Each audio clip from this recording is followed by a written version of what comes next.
Hi friends, இந்த video போட்டே 1 வீக்குக்கு மேலே ஆகிடுச்சிங்க. இன்றைக்கி பார்த்தீங்கன்னா சூப்பரான அறுவடை தாங்க. ஆடி பட்டத்துக்கு போட்ட எல்லா செடியுமே வந்து காய் கொடுத்துட்ருக்குது. அதில் பார்த்தீங்கன்னா இன்றைக்கி லாங் பீன்ஸ், பாவக்காய், புடலங்காய், கத்திரிக்காய் பார்த்தீங்கன்னா வெரைட்டியாக வந்து காய்க்குதுங்க. பச்சை நீட்டு கத்திரி, குண்டு கத்திரி, ஊதா கத்திரி, வரி கத்திரின்னு சொல்லி டிஃப்ரெண்ட் கத்திரிக்காவாக வருதுங்க. நெக்ஸ்ட்டு வெண்டைக்காய், கொத்தவரங்காய், வீட்டுக்கு தேவையான அளவுக்கு காய்கறி வந்து போதுங்க.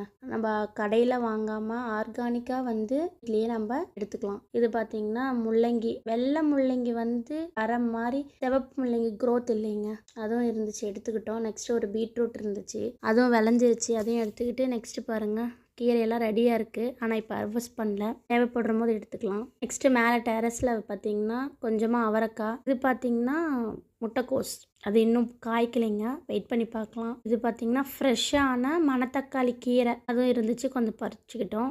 நெக்ஸ்ட்டு பார்த்தீங்கன்னா முருங்கை செடிங்க. இது பாருங்க, ஒரு ஃப்ரிட்ஜ் பாக்ஸில் விதை போட்டு வந்ததுன்னு சொல்லியிருந்தேன். அதை வந்து ஒரு டிப்ஸுங்க, நல்லா பிரான்ச்சஸ் விட்டு வரணுன்னா இந்த மாதிரி ஒரு 4 அடி வளர்ந்த அப்புறமா முனையை வந்து கிள்ளி எடுத்துருங்க. அப்போ தான் வந்து நிறைய பிரான்ச்சஸ் விட்டு கீரை காய் எல்லாமே நம்மளுக்கு நிறைய கிடைக்கும். இந்த மாதிரி பண்ணி விடுங்க, ட்ரை பண்ணி பாருங்கள். நெக்ஸ்ட்லேருந்து கீரையெல்லாம் வந்து கொஞ்சம் பறிச்சுக்கிட்டோம் பொரியலுக்கு. நெக்ஸ்ட்டு பார்த்தீங்கன்னா புதினா வந்து சமையலுக்கு தேவையான அளவுக்கு மட்டும் கொஞ்சமாக நான் எடுத்துக்கிட்டேங்க. இன்றைக்கான அறுவடை புதினாவோட கம்ப்ளீட் ஆகுதுங்க. இன்றைக்கி பாருங்கள் எவ்வளோ வெஜிடபிள்ஸ் இருக்குது அப்படின்னு சொல்லிட்டு. இந்த மாதிரி ஆர்கானிக்காக வீடியோ பிடிக்கும் அப்படின்னா என்னோட சேனலை சப்ஸ்கிரைப் பண்ணி சப்போர்ட் பண்ணுங்கள். நீங்களும் இந்த மாதிரி வீட்டில் விளை வச்சு ஹாப்பியாக இருங்க. தேங்க்யூ.